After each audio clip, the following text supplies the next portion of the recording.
Hi there, Steve Kaufman here again. I'm going to continue talking about the subject of that started with my discussions with Benny, the Irish polyglot. And this is this whole question of how effective a method it is to just go to a country and start speaking there. Now, there are a lot of defenders of Benny who kind of look at me as some kind of a nasty ogre for not buying into Benny's shtick. And I guess Benny is more in tune with the culture of the internet. Again, the Tim Ferriss, look at me, wow, wow. And maybe to some extent I do that, I don't know. But as I pointed out in another video where I talked about the importance of being judgmental, I like to form my own opinions and I like to express them. So, when the subject is that, as Benny puts it, and I'm quite happy to talk to him again, and if I'm putting words in his mouth, he'll certainly correct me. But to him, the best way to learn a language is to simply go to the country and start speaking to people. And within 3 months, you'll achieve this level that is, one of speaking pretty well, as he puts it. So a number of people on my blog, The Linguist on Language, have pointed out that it's pretty difficult to start speaking to people if you don't have any of the language. And of course this is my point, that you're better off to start with some input. I don't deny that speaking is a useful thing to do, and eventually you have to do a lot of speaking if you want to speak well. But I just don't think that it's a practical or even a helpful bit of advice to just say, to tell people to go to a country for 3 months and you'll speak well. And there are a number of reasons why I don't agree with this. But one that comes to mind that I think is quite important is languages. You don't learn a language in 3 months.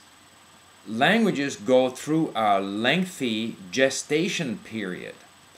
To that extent, languages, in my experience of having learned, now I speak 11 languages, I've attempted a few more, but it takes a long time. And in fact, you sort of go at a language for a while, and then you can leave it. And even, it's been my experience, even when I'm not working on that language, it actually improves. What's more, things that you try to learn now, let's say today or within a 3-month period, there's no guarantee. In fact, it's unlikely that you are going to learn them just because you're trying to learn them now. You'll work at them now, and they won't click in until 6 months or 12 months later. I have that experience all the time. So, to say to someone, your task is a 3-month task, I don't agree with. His idea is going to go here for 3 months and somewhere else for 3 months.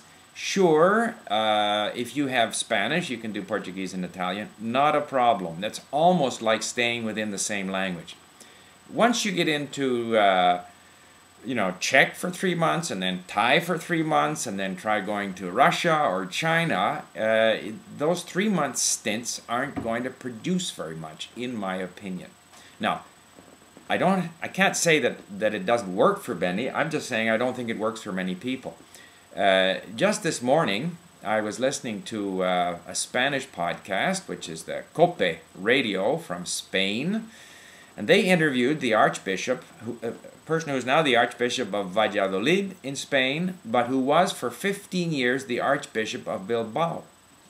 And so the announcer said to him, can't remember his name, said, and of course you are fluent in Basque, aren't you? And the Archbishop said, well, I can celebrate Mass in Basque, in the Basque language, Euskaria or whatever it's called. I can celebrate Mass in that language. I can read with the help of a dictionary. And me puede defender un poquito. I can defend myself a little bit. Now that's after 15 years. Now I'm sure that the Archbishop of Bilbao and today of Valladolid is an educated man, an intelligent man. He was probably motivated to learn, probably not sufficiently motivated, but he's not untypical of what happens when people travel to another place. And even though he had lots of contact with people who spoke Basque and he celebrated Mass in Basque, he can only defend himself a little in Basque. Okay. Then I'm sure if he went to Bilbao in 3 months, he would do better. I don't deny him that. But I'm just saying that it's not something that I would recommend to a lot of people. I go back to the idea that you're better off to prepare ahead of time. Now, Benny says he does prepare ahead of time because he reads his phrase book on the plane going over. So, and he says it's 2 hours. I guess if you're in Europe, most places are 2 hours from Dublin. So that's fine, 2 hours. That experience is totally different from mine.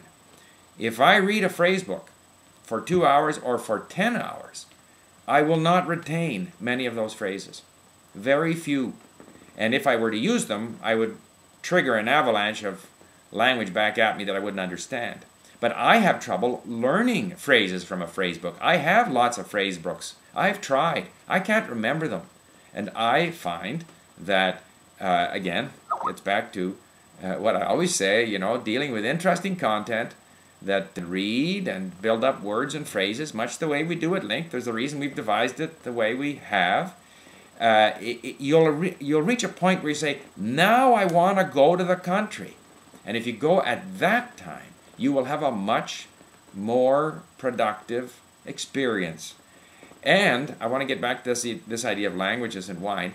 I speak all of my languages better today than I did when I studied them. That includes Chinese, even though I was a full-time student in Hong Kong for 8 months. I did nothing but learn Chinese. I had no one to talk to outside of my room and outside of my teachers, but I speak it better today. I found that after 9 years in Japan and speaking Japanese all the time, my Chinese improved. Not initially. I was rusty when I went back to it. But by listening to audiobooks and by reading, it came back and was stronger than ever. And I found this with all of my languages. But one of the reasons is that I, from time to time, refresh them. And I refresh them by listening to audiobooks or podcasts or by reading. So I developed a learning technique that enables me to maintain my languages, and which I find them, as I say, improving with age. And I suspect that this is because my brain becomes more flexible as I learn more languages. And so my ability to find words and to express myself in different languages improves. So that, like old wine, the longer I've been at a language, the better I am, even if I don't use it all the time. So that's another reason why I think that it's sort of a hit and run strategy, and I don't want to characterize it or mischaracterize it, and Benny will certainly quickly disabuse me, where you say you go there, learn a language in 3 months, you go somewhere else and learn a language in 3 months. I don't think most people will learn the language in 3 months, and I think it's a technique that makes it difficult to take advantage of this aging process that I find is a big part of language learning. First of all, you need to put a lot more time into it than just 3 months. You do need to do a lot of listening and reading in order to really become comfortable in the language. And just one other thing I will touch on. Benny was going on about how difficult it is from going from Spanish to Portuguese, and it's really more difficult than we think. It's not. It's the same language. You have to pick up on a few differences, but it's 90% the same vocabulary. You can get off the plane in Brazil from Spain, and you can understand what people are saying, and you can communicate from day one. Now, some people will lose their accent, some people won't. I was listening to a podcast in Portuguese on TSF, and they interviewed a Spanish professor lady who was a professor at a university in Portugal, and she was speaking Portuguese, and she made absolutely no concessions to Portuguese pronunciation, so that it's as if she was speaking Spanish, but she was speaking Portuguese words, pronounced 100% like a Spanish person would. And different people react differently. Some people simply stay in the comfort of their own, native accent. But the languages are essentially, as close as can be. I'm going to run out of time here, but I'll just leave you with this thought. Language learning takes time, and as you age, and as the languages age, they get better, and it's a lifelong study, and a very rewarding one, just like drinking an old, aged bottle of wine can be. Thank you very much for listening.